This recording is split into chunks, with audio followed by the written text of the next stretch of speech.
Now, the second video naman is how to link your MT4 account. No, since nalagyan na, may fondo ka na dyan sa dashboard mo, paano mo ililink?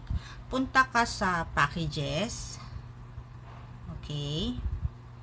And then, yan, click mo yung rebate account. And below, okay, dito makikita mo yung MT4 ID. And then, i-click mo lang ito, lalabas yung MT4 password mo. Okay? So, i-click mo lang yan siya. Yan.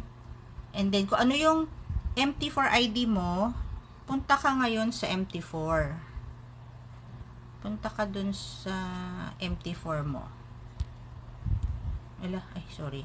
Sorry naman. Yun. Okay. Punta ka sa MT4.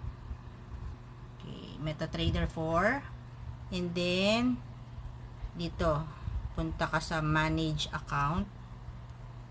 Yan, click mo, so hindi mo makikita to kasi ito meron ako, no, pero click mo lang yung I think naka-setup na yan sa'yo, or kung hindi pa, click mo yung plus sign, and then log in to an existing account.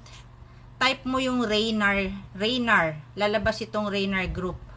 So, click mo yan, and then, i-type mo yung nandun sa Raynar account mo, type mo yung login, at saka yung password, and then, click sign in.